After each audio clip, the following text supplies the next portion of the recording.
els que heu tingut el gust de vindre avui a esta convocatòria, a aquesta activitat, per a conèixer, si no els coneixeu, i si no, per a romancejar un poc, sobre dos personatges ja famosos en Castelló, des del Nadal són famosos en Castelló. Un és Pedro Paradís i l'altre és Zacarías. Pedro Paradís és este, no és el que heu vist avui en la foto del Mediterrani, és ell. I per a mi és un personatge sorprenent. Des que el conec, ja fa prou anys, contínuament me sorprèn. I ara va sorprendre al principi, quan no eren temps d'atur i que la gent normalment treballava en el que havia estudiat i coses d'estes, que este xic que venia de la rama econòmiques i d'empresarials estirà treballant en l'alberg de transicions de Càritas i que estirà estudiant educació social. I va dir, este xic d'on ha eixit, d'on raro.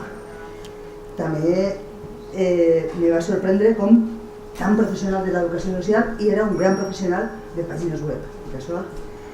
Després, en aquesta aparença informal, que havia vingut prou formal, però és molt informal, revesteix un cap i un cor tan formals, tan ordenats, tan enfilats, que també sorprèn. I informàtic i, a més, escriptor. I escriptor escrivint una història tan poc interessant, tan poc vivida, tan poc comercial, com és una història de persones sense sostre.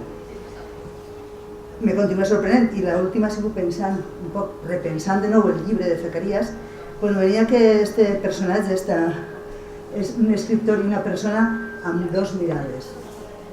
Jo veig que té una mirada tendra per a les persones i una mirada àcida per a la realitat social. Mira tendrament, la paraula tendre no està molt de moda, però jo crec que per mi la reivindique, tendrament i sobretot en dos aspectes. Des del respecte i que mai jutja a les persones, o jutja el que veu, o els fets que veu. Sí que juga, sí que juga molt, però en positiu, no juga a les persones. I aquestes dues qüestions, no? Mira amb respecte i sense jutjar. Tots els personatges de la novel·la, està Jamal, està Viorel, està Zacarías, són tots ells, les seues vivències, jo crec que són fruit d'una observació tendra de les persones, sobretot, en aquest cas, de les persones excluïdes, de les persones marginades, precàries, solitàries, invisibles, que ens envolten. Però també de les persones que no estan en situació d'exclusió i que ens considerem normalitzades, integrades, compromeses. Crec que és una mescla de totes aquestes observacions.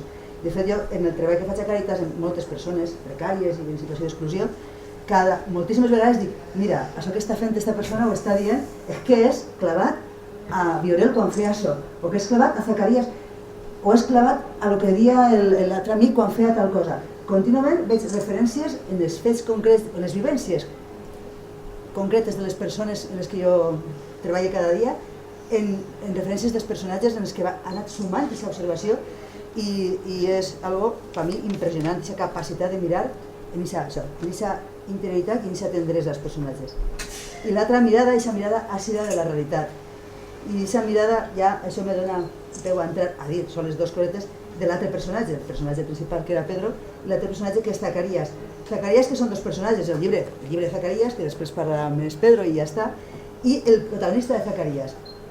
Jo crec, també, m'atrevís a pensar, o almenys ho veig que així, que d'alguna manera la veu de Zacarías moltes vegades, o la veu de coses que planteja, que diu Zacarías moltes vegades en la novel·la, és la veu de Pedro davant d'esta realitat, en aquesta mirada crítica de la realitat, socarrona i dolguda de que té dol la realitat.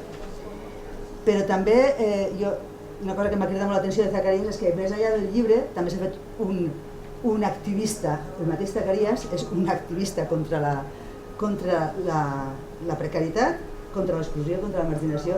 No sé si heu vist, però si no podeu mirar en Facebook, de quan en quan Zacarías, personatge, fica el dit en la realitat social de Castelló i d'Espanya i del món, però sobretot de Castelló moltes vegades, fica el dit senyalant i sobretot aquestes polítiques de criminalització de la pobresa que estem veient cada dia. I jo ahir mateixa me recordava això perquè va eixir en la premsa el que en Madrid, ara el nou govern de Madrid va a llevar els banquets anti-mendigos, diuen allí. Los banquitos anti-mendigos, m'he quedat al·lucinada.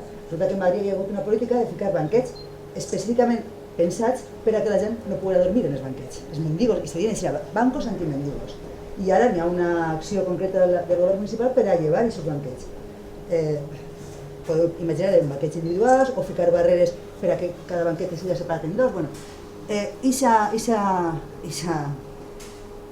hipòcrita acció, perquè normalment se diu sempre que som solidaris amb la gent marginal i tal, ixa hipocresia, ixa política hipòcrita es continua en totes les ciutats i en Castelló també, contínuament, i moltes vegades ens passa de costat, i a mi és una de les coses que m'agrada perquè cada 2 per 3 Zacarías va dient en el Facebook coses que estan passant d'aquesta realitat. Ixa mirada a aquesta anormalitat que veiem com normal, aquesta persecució i aquesta criminalització de la gent diferent. Avui és dilluns, el divendres, el dissabte. El dissabte ha sigut el Dia Internacional contra la Pobresa, no? El Dia Internacional contra la Pobresa i per la Pobreza Cero, que és la campanya, no? A mi m'ha donat la sensació que este últim dissabte, aquesta última vegada, ha sigut l'any que més clarament s'ha vist lligada la lluita contra la pobresa en la lluita per o contra unes polítiques que són les que generen la pobresa. Així té les pancartes en Madrid, en tots els llocs, lluita contra la pobresa, lluita contra el TTIP, el Tractat Internacional de Lliure Comerç. Ha estat molt clarament lligat les dues accions i m'ha agradat molt perquè algunes vegades la pobresa i la política pareix que no tenen res que veure. Resulta que és causa i conseqüència claríssima. Doncs esta vegada jo m'alegra molt d'aquesta visibilitat de les dues qüestions. La lluita contra la pobresa és una acció política, claríssimament, i també Zacarías és una acció política i per acabar sols és llegir la primera nota del llibre de Zacarías que ho diu així. Si la puc llegir, perquè no sé on està. Así. Pues la noteta de Zacarías del libro dice: si entendemos por político hablar de los problemas de la gente en la actualidad, entonces mi obra es política, y mucho. Cuando te interesas por el sufrimiento de los demás y tratas de expresarlo de manera tal que otras personas puedan sentirlo y comprenderlo, eso es política. Això és el que fa Pedro en este llibre, fa política en mayúsculas. Y ahora nos lo contará él, lo que voy a... Yo tengo una presentación de la novela que he hecho un montón de veces. Lo que pasa es que cuando estábamos hablando de estas tertulias, quisimos hacer algo un poco diferente. Por eso el título era Escribiendo sobre la marginalidad en Castellón.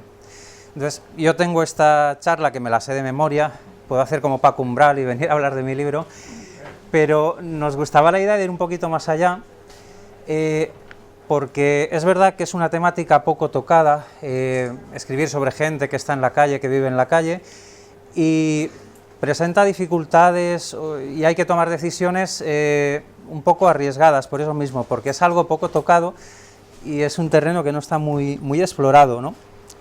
Y esas dificultades son muy relevantes. Entonces, la propuesta era comentar un poco el libro, explicaros un poquito el argumento y la historia y pasar a hablar de esto otro, de lo que trata o lo que se anunciaba en el cartel de la tertulia, digamos. Cómo escribir o qué decisiones o qué pasos he dado y con qué dificultades me he encontrado para escribir sobre este tema, ¿no? Bueno, la historia de Zacarías plantea el Parque Ribalta como un laberinto. Es un laberinto metafórico donde una persona puede entrar y puede estar perdida durante mucho tiempo. Es un lugar del que puede ser muy difícil salir. Y Zacarías, que es el protagonista, es una persona que entró hace muchos años en el Parque Ribalta y sigue buscando la salida. Cada vez está un poco más lejos de esta salida, cada vez está un poco más perdido. El protagonista es Zacarías, hay un par de personajes más que viven en el parque. Hay un magrebí que lleva mucho tiempo aquí, además está metido en temas de delincuencia, y hay un rumano que lleva menos tiempo, es el novato, el que no está acostumbrado a vivir en la calle. Son tres personas que viven aislados unos de otros, a pesar de estar dentro del parque.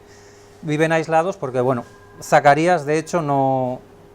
es una persona acostumbrada a que le haga daño quien está cerca, tanto en el pasado como en el presente, y rehúye el contacto con los demás. Entonces, esta visión del mundo, que es toda una filosofía de vida, se rompe al principio de la historia. Hay un grupo de violentos que agreden a la gente que duerme en el parque y Zacarías se ve obligado a compartir un espacio con los demás. Esto le obliga a convivir, le obliga a convivir con gente con la que no se lleva nada bien. Bueno, toda historia, desde Aristóteles, tiene planteamiento, nudo y desenlace. El conflicto, que es el nudo de la historia, es esto, es lo que pone en movimiento todo. Digamos que hay gente que no se lleva bien y que se ve obligada a convivir, se ven obligados a estar juntos. De estas interacciones va a surgir, bueno, Zacarías tendrá que aprender a relacionarse y van a venirle recuerdos que creía olvidados y es el arranque de la historia. Si os parece, vamos a ver, que dura 3 minutitos el book trailer, que es casi mejor que el libro, me ayudó mucha gente y quedó muy bien. Os va a dar una idea de la historia y seguimos. Los actores que aparecen en el book trailer son todos los personajes, o son buena parte de los personajes que aparecen en la historia. Entonces también nos gustaba mucho la idea de que los personajes hablasen de los protagonistas, ellos mismos, ¿no? Ya para terminar la parte esta de hablar de la novela, solo una referencia obligada al Parque Ribalta, que es el escenario de todo el libro. Digamos que todo lo que pasa, menos un par de capítulos, pasa dentro del Parque Ribalta, y bueno, y es un personaje más del libro. Es un personaje más del libro. Primero, porque recoge toda la acción. De hecho, en el libro el índice no es un índice al uso, sino que es un mapa del Parque Ribalta, donde cada capítulo está marcado dentro del mapa, el lugar en el que ocurre y la página. Y es la argamasa que lo une todo. Cada capítulo sucede en un lugar del Parque Ribalta y he tratado de hacer, que es algo que a veces es más evidente, a veces cuesta un poquito más de ver, pero he tratado de relacionar la historia del Parque Ribalta con la historia de los protagonistas. Un ejemplo, hay un capítulo que se llama la Font del Peliuet, que es esta fuente que está al lado de la pérgola. Esta fuente, cuando la pérgola era una pérgola de verdad, donde se hacían verbenas los domingos y iba allí la gente, esta fuente estaba integrada en el conjunto, y la gente iba allá a beber, a quitarse el sabor de los celtas de la boca, y ahora esta fuente está arrinconada contra la mole que han hecho donde estaba la antigua pérgola, y está goteando todo el día, siempre hay un charco al lado, ¿no? Bien, lo que pasa en el capítulo que se llama La Font del Peliuet y que transcurre en este escenario, en la Font del Peliuet, bueno, ahí lo que se cuenta es la historia de una persona con un pasado mucho mejor, que ahora se ve arrinconada, y que, igual que la fuente está gota a gota contra la piedra que tiene debajo, esta persona está tratando de mantenerse con unos hábitos casi militares, levantándose a una hora, aseándose, afeitándose con una maquinilla oxidada, que Zacarías la llama la tetánica, y buscando trabajo con un mapa por Castellón, con un orden y una disciplina militar. Me gustaba mucho la idea esta, de relacionar la historia del parque, que se va entretejiendo, se va contando y se va entretejiendo con la historia de los personajes. Aparte que, bueno, el Parque Ribalta es que es el lugar donde se tenía que dar la acción, es un lugar emblemático en Castellón y todos los que han nacido en Castellón tienen vivencias allí, ¿no? Me gustaba mucho la imagen de Zacarías entrando en el parque por primera vez, como una metáfora de Zacarías entrando en el corazón de Castellón, ¿no? Y el parque tenía que ser. Esto es un poco lo que yo... Bueno, voy a cortar aquí, porque ya digo, he hablado mucho del libro y ahora me interesaba lo otro, me interesaba cómo escribir sobre la marginalidad o con qué cosas te encuentras y cómo te manejas, ¿no? Porque a priori eso, es un tema muy poco tocado y hay dos dificultades muy grandes. Primero es acercar los personajes a la gente, pues son personajes que muchas veces son percibidos como muy diferentes. Y otro tema importante es dar una sensación de realismo. Por eso mismo es un mundo muy cercano y lejano a la vez, y también es verdad que hay mucho estereotipo. Entonces son las dos dificultades que había. Y Voy a ir repasando un poquito temas, voy a ir comentando un poco con lo que me he encontrado. Me puedo haber equivocado en cosas, si alguien opina algo distinto, pues me podéis interrumpir y podemos hablar un poquito, y no lo sé. Lo primero que me encontré nada más sentarme a escribir fue el tratamiento del morbo. El tratamiento del morbo, que es algo, bueno, hay libros que basan su éxito en el morbo. Y ya no hablo de libros de personajes de Telecinco, hablo de muchos otros libros. Y esto es algo que descarté de un principio. ¿Vale? No es un libro, es un libro en el que se llama las cosas por su nombre, se cuenta lo que se tiene que contar, pero no me parecía bien y me parecía abusivo recrearme en el frío que hacía cada noche, en cómo y dónde se comía y qué se comía, y en todo este tipo de cosas. Cuando algo es relevante para la acción se cuenta, y cuando no, es algo que he tratado de evitar en la medida de lo posible. Además es que creo que no aporta nada.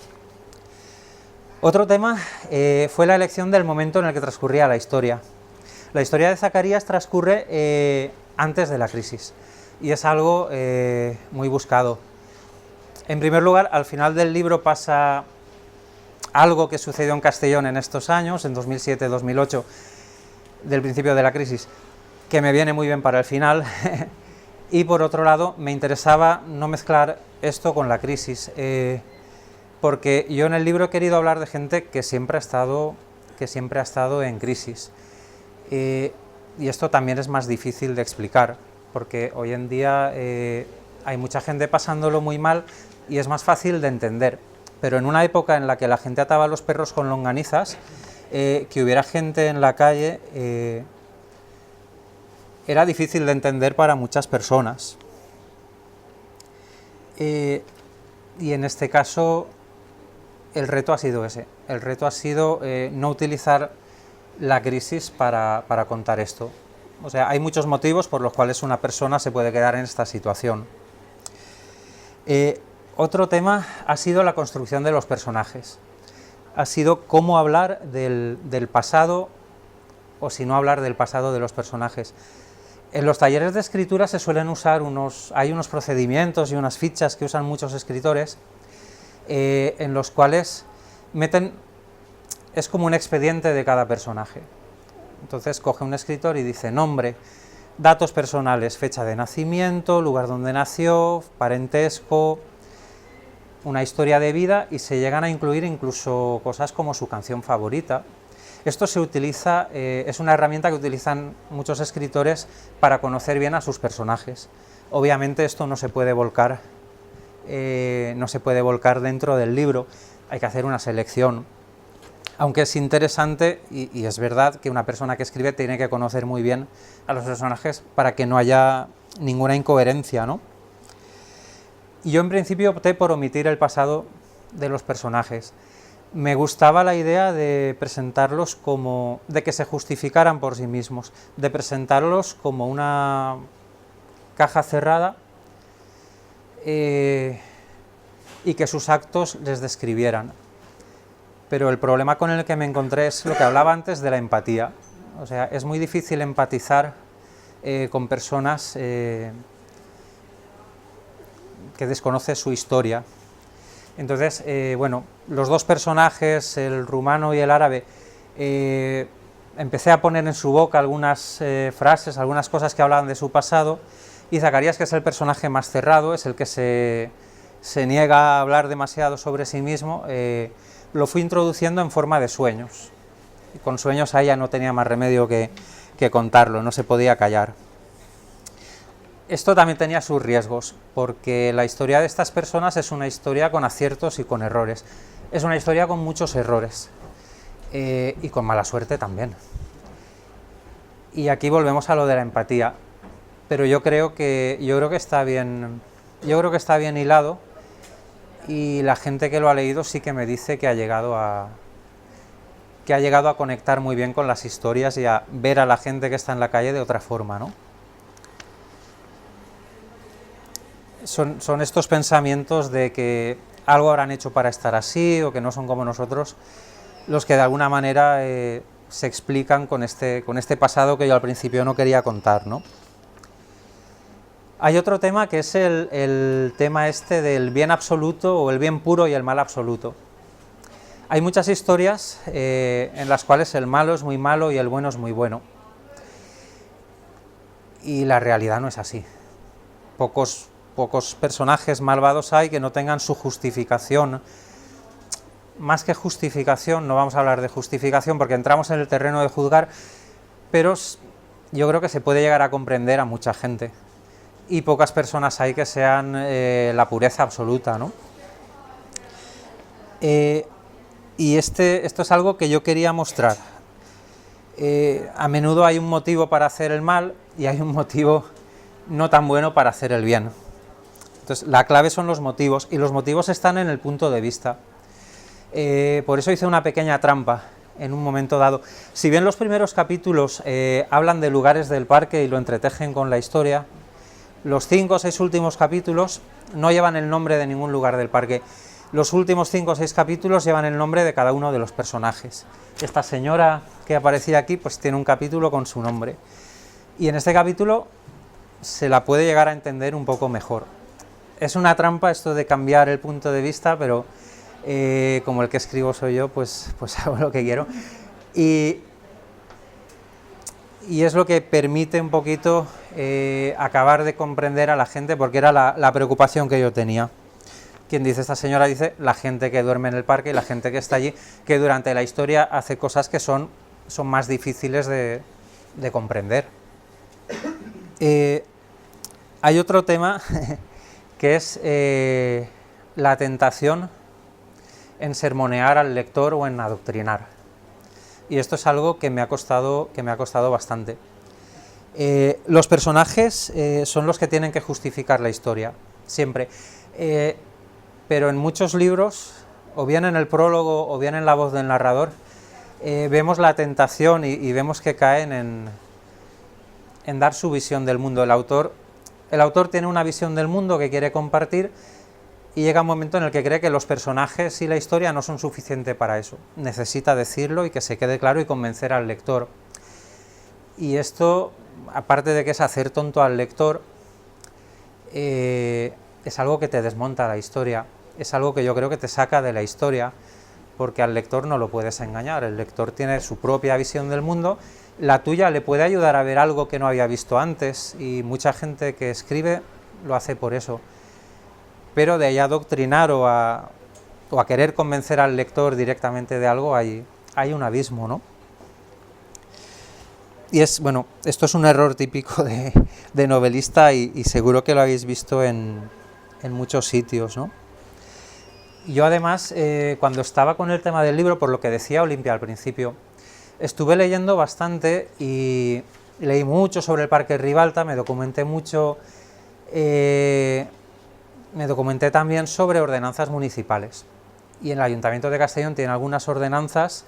Bueno, ella hablaba de los bancos antimendigos. En el Ayuntamiento de Castellón hay ordenanzas que prevén multar a gente que duerma en los bancos o prevén multar a gente que busque en la basura. Esto viene, además creo que llegan hasta 600 euros, no recuerdo ahora, pero estaba por ahí. Claro, cualquier persona que busque comida en la basura, 600 euros encima igual no lleva. Pero es una manera de asustar a la gente y de ocultarles. Es una manera de que busquen basura de noche o de que se escondan. Al principio de la crisis quizá funcionara. Esta ordenanza es muy anterior a la crisis, Desde luego ahora no sirve, ahora hay gente buscando basura de noche, hay gente buscando basura de día y hay gente durmiendo en cualquier sitio. Pero son estas cosas que te revelan y que te dan unas ganas tremendas de coger un párrafo del libro y pontificar. Y creo que lo he evitado, no sé si a lo mejor. Luego está el tema del humor. El tema del humor, que es algo muy arriesgado.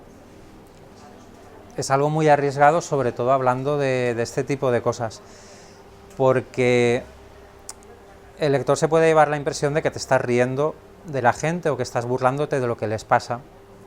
A mí me gusta mucho el humor, yo siempre he escrito usando el humor, creo que es algo muy potente y aquí me daba miedo meterlo. Y al final la clave me la dio el personaje de Zacarías. Y el humor es él. Él muchas veces es mi voz, es verdad. y él es el que se ríe de los demás y él es el que se ríe del mismo. Entonces fue la manera en la que sorteé esto, que es algo que para otro tipo de libro no tienes este problema, pero para escribir sobre esta gente, para escribir sobre marginalidad, es necesario hacerlo así. Y la última decisión fue el tema del lugar. Bueno, fue la primera realmente. El tema del lugar, ambientarlo en Castellón, ambientarlo en el Parque Ribalta, más allá de lo que he explicado antes. En algún momento pensé en escribir el libro en un lugar sin nombre o en un lugar inventado. Y eso además me hubiera resultado muy fácil porque, mira, no hubiera tenido que leerme todo lo que me he leído del Parque Ribalta, no hubiera tenido que documentarme tanto. Lo que pasa es que que el libro pase en Castellón y que el libro pase en el Parque Ribalta, yo creo que lo acerca mucho a la gente. Y no solo a la gente de Castellón, le está dando un marco real que por un lado te limita, pero por otro lado te da mucha riqueza. El Parque Ribalta es un lugar con mucha historia y es un lugar que el lector lo percibe. El lector percibe que estás hablando de cosas que existen, que no estás inventando, más que lo justo, ¿no? Y un poquito, esto es lo que quería comentaros. No sé si ha salido bien o ha salido mal, pero en lugar de la presentación de siempre he querido hacer esto. No sé si os ha resultado interesante o si preferís, pero son estas cositas que están en el oficio y que luego se quedan ahí. Te las guardas tú y se quedan. Y yo mismo al escribirlas, al prepararme esto, me di cuenta de todas las vueltas que le había dado. Es algo que una vez está resuelto y una vez está escrito el texto, lo olvidas. Y ahora es cuando eres consciente. ¿Pero Zacarías existe? ¿Ha existido? El día de la presentación, la primera presentación que hicimos del libro, había una persona me preguntó si otra persona que estaba en la presentación era Zacarías. Zacarías no existe. Zacarías es un collage de personas con las que he tenido la suerte de hablar, y también tiene trozos de mí, porque bueno, cualquier personaje que escribe a alguien tiene trozos de uno mismo. Esto es aquello del psicoanálisis que se llamaba la proyección, que es imposible hablar o decir cosas sin retratarte. Pero sí, por mi trabajo con Olimpia, por mi trabajo, he tenido la suerte de hablar con mucha gente y sin buscarlo. No es que haya estado yo tomando notas ni haciendo ningún trabajo de documentación, ni mucho menos, pero sí que vas asimilando la esencia y te vas formando una idea, y los tres personajes resumen un poco las características de la gente. Zacarías es la persona que lleva muchísimo tiempo en la calle y que es más calle que otra cosa, y Amal es una persona que está muy metido en la delincuencia y que necesita la delincuencia para sobrevivir, y Viorel es un chico que lleva 4 días, que acaba de venir de Rumanía y que está adaptándose a la calle y encontrándose con la realidad. Lo escribimos en la contraportada, esto se llama el argumento de venta, que se supone que es lo que lee la gente y enseguida te compra el libro, y aquí lo pusimos. La línea que separa la normalidad de estar en la calle es muy delgada, y muchísima gente que está en la calle jamás hubiera pensado que iba a llegar a esta situación. Eso nadie lo piensa, y no tiene por qué ser un golpe trágico del destino ni algo que justifique un telediario. Hay una serie de pequeños pasos y hay mucho escrito sobre eso también, de documentación, ¿no? Están los factores de fondo, los factores desencadenantes, la ausencia de lazos familiares hace muy vulnerables a unas personas más que a otras, bueno, todo eso. La señora esta del vídeo, sí que existe, ¿verdad? De esas hay muchas. De esas hay muchas. Sí. En el vídeo, en el libro se llama Montserrat, en el libro la apodan la Coronela. Zacarías la llama la Coronela, y es una persona que se dedica... Es la psicóloga de Caritas. Es la psicóloga de Caritas, la que actúa por... Sí, trabaja en Caritas. En todas las presentaciones que hacemos ponemos el vídeo y siempre hay, porque es muy conocida, por lo visto, siempre hay 2 o 3 personas que conocen a la actriz, a Rosa, que además trabaja en Cáritas. Rosa es encantadora, y yo lo digo siempre, cuando está ella lo digo más, porque cuando sale este trozo yo veo que sufre. Ella es encantadora y la sacamos aquí para representar este papel porque lo hace muy bien. Pero coronelas hay muchas y es un personaje que al final también encuentra su justificación, no, pero encuentra, el lector puede llegar a entenderlo sin justificarlo, pero puede llegar a entenderlo. Es la persona que ve algo, llama a la policía, que les recrimina cualquier cosa y que les dificulta en todo lo que puede la vida. Es esa persona. Y que se aprovecha también. Y que se aprovecha también. Que se aprovecha en algún momento de las habilidades manuales de alguno, sí. Yo ya sabes que me he leído el libro no una sino varias veces y la verdad es que se lo recomiendo a todo el mundo porque no es porque seas mi amigo, pero es que el libro es muy muy bueno, está muy bien escrito, los personajes están súper bien construidos. Era necesario que hablases alguna cosa del pasado para poderlos entender realmente. Y los personajes secundarios también son muy importantes, también arman muy bien toda la historia. Creo que es mucho más que solamente la historia de unos indigentes, sino es la historia de muchas vidas en realidad, y que se construye en el Parque Ribalta le da un aliciente a todo. Pero yo he querido venir a esta presentación no solo por acompañarte un rato, sino porque quería oírte, a ver qué más cosas podías aportar del libro que no hayamos sabido ver. Y por ejemplo me ha sorprendido otra cosa que también me comentaste esta mañana, lo del humor de Zacarías. Es que es un humor muy irónico que forma parte del personaje, pero que hace que el libro todavía tenga más jugo, porque es verdad, ¿cómo metes humor en una historia de indigentes? Un humor que forma tanta parte de ti, que es tan intrínseco. Y es verdad, lo has metido ahí. La respuesta es el cinismo del personaje. Claro. Y no lo había visto, fíjate, si no me lo comentas, lo ve como parte del personaje, pero como algo muy natural. Por eso pensaba que podía ser interesante darle la vuelta a esto, porque es algo que no había hecho nunca. Digo, voy a probar a ver qué tal. A mí me gusta mucho La conjura de los necios, que seguro habéis leído alguno, y el personaje de Ignatius es el cínico del libro. Es un personaje que en un capítulo le darías un abrazo y al otro le darías un puñetazo. Pero es que despierta compasión y enfado a la vez, al mismo tiempo, ¿no? Sí, pero es que incluso el personaje de la coronela también pasa lo mismo, porque se la puede entender perfectamente, educada en esa rigidez y en ese ambiente tan estricto, no puedes esperar que después sea una persona de mente abierta. Yo Claro. creo que muchísimas personas de esa edad y en esos ambientes son así, porque no tienen capacidad para ver más allá y para tener esa empatía con el resto de las personas. Ven a esas personas que han llegado a ser indigentes como parásitos, porque no se dan cuenta de que no tienen capacidad de empatizar. Es el tema este de que algo habrán hecho para Sí, estar ahí. pero es por eso, es por la educación que he recibido, o sea, tienes que entenderlas también a esas personas. Y yo Sí, creo era... que también lo sabes explicar muy bien al personaje. Es que viendo esto parece que Sí, le parece tengamos que mucha sacamos manía, la pero sí, bruja, pero yo con el personaje también lo entiendo muy bien. les tenemos cariño a todos los personajes. Sí, yo sí. Es verdad. Les veo muy claros, muy... Contar històries sobre la gent i sobre la gent que pateix és fer política.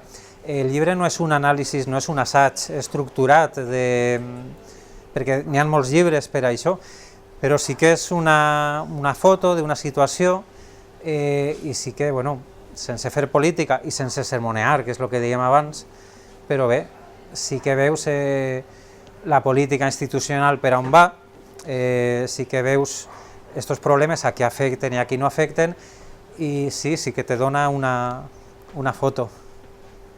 Però política és que esta frase... Vinga, adeu. Sí, esta frase es la que ens va agradar molt i és la que vam ficar. Si entendemos por político hablar los problemas de la gente, això ho diu Abasquiaros també, diu, entonces mi obra és política. És hablar de com pateix la gent, això és fer política. Per tant, la gent marginal és un producte del sistema, no? Sempre. Al sistema li interessa que existeix una gent que passa mal, va tindre mala d'obra barata, i la cúpula d'aquesta gent, o sigui, la part més lumpen proletariat, és la gent marginal. Mira, seria un poc... Ara m'estic llegint un llibre de Bauman, que és que parla tant de la transparència i tot això, que se diu persones desechades, persones... no recorde... Te parla de com està canviant tot i te fica la diferència, que a més se veu molt clarament entre abans de la crisi i després, encara que abans també n'hi havia de tot. Ell te parla de desempleados i de superfluos.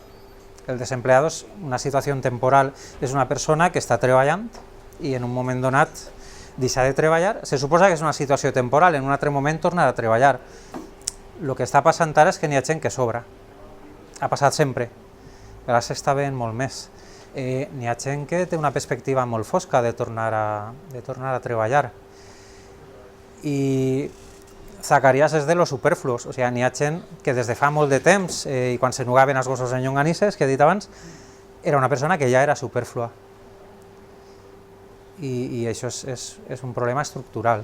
Però que a la burgesia, al capital, li interessa que existisca l'aport del treballador per acabar en la marginalitat, per tindre mà d'obra barata, Sí, és també una causa, això.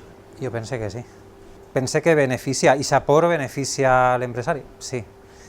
No sé si és algo tan... Però bueno, que n'hi ha gent que sobra és aixina, que és un tema estructural. Sí que has dicho una cosa que debe ser casi siempre, ¿no? Que la mayoría son gente que no tiene familia directa, o no tiene hermanos, o no tiene... O que ha quemado sus relaciones familiares por el problema que sea. Un inmigrante es más vulnerable porque no tiene una estructura familiar y de amigos. Un español pues puede tenerla, pero esa estructura se puede ir quemando también, se puede deteriorar. De la novel·la, és que m'ha agradat aquesta aportació que has fet dels reptes que has tingut o com has resolt les dificultats. Com no ho has dit, no haurà sigut dificultat, però jo he pensat, jo que he tingut dificultat, a part de tot, d'escriure que no, el tema de crear una... és una novel·la, ficció, una trama, una acció que provoca una expectativa i que a més té una inquietud de caràcter en una història molt quotidiana, en el sentit, com hem dit abans, que són vides molt trencades, vides molt del dia a dia, de passar, això, en aquest context d'uns personatges i unes trames, un context molt poc apasionant en principi. Está el tema que aparece, el hilo conductor un poco que mueve la acción es el tema del robo. Al principio hay un robo y siempre hay como una expectativa de si lo que se ha robado aparece, si no aparece, si lo tiene uno, si lo tiene el otro. Esto tiene un nombre que inventó Hitchcock, ¿no? ¿Cómo se llamaba? El MacGuffin. El MacGuffin, ¿no? El típico ejemplo es en Psicosis. Al principio va un ladrón que ha robado un dinero y lo lleva en el coche, y el que está viendo la película se cree que la trama va de eso, de qué pasa con ese dinero. Eso es la excusa para distraer al que está viéndolo de todo lo que pasa después, que no tiene nada que ver con ese dinero. El dinero está siempre ahí, pero no pasa nada con él. Mi MacGuffin es un collar, y es lo que mueve la trama hasta que la trama coge impulso por otro lado. Esto, bueno, son técnicas y son cosas... No te va a costar molt pensar, o sigui, vas pillar tu... Eso lo tuve que meter cuando vi que le faltaba marcha, porque primero era muy estático. Y bueno, está el conflicto inicial que habíamos hablado, y luego este MacGuffin va moviendo. Se mete en conflictos, se mete en giros, y esto es todo teoría de escritura, de taller de escritura. Una pregunta que sé que és un poc difícil, però entre tots a veure si la contestem. Què se podria fer des de l'Ajuntament o des de les institucions per a poder ajudar aquesta gent a incorporar-se en la vida normal? Si se dona només caritat, per exemple, l'ajuda material de menjar, i tu dius que són persones que estan molt traumatitzades o molt deteriorades per la situació que viuen, crec que s'hauria de fer alguna més, s'hauria d'ajudar a través de teràpia... Home, l'Ajuntament en que no es fiquen multes, prou. Què? Que no es fiquen multes. No sé si estic en condicions d'anar tan allà. Desde luego, ficar los multes no és resposta. Per a és criminalitzar. I no sé si puc anar molt més allà en lo concret perquè no ha sigut la meva pretensió, saps? Des de luego aquesta ordenança sí que la podrien llevar perquè és una vergonya. ¿Sabes? Es la mateixa ordenanza, es la ordenanza de convivencia ciudadana, que es la que incluye todo el tema de las tascas. Entonces toda la prensa y todo el movimiento se centró en el tema de la zona de las tascas como zona saturada. Y esto otro paso de puntillas, yo creo que ni apareció en prensa el tema de las multas que se hacían. Además es que se suelen declarar insolventes. ¿Cómo? Que se suelen declarar insolventes. Sí, bueno, es que es lógico que una persona que busca comida no tenga dinero. El problema es que esto luego es una lastra que llevas, pues estas multas quedan ahí. Si hay una persona extranjera con papeles no los puede renovar porque tiene una deuda con la administración, por ejemplo. Hay una serie de cosas que parece que estén muy pensadas para machacar más. Realmente lo que tratan, yo creo que es eso, es ocultar a esta gente, ocultar la pobreza.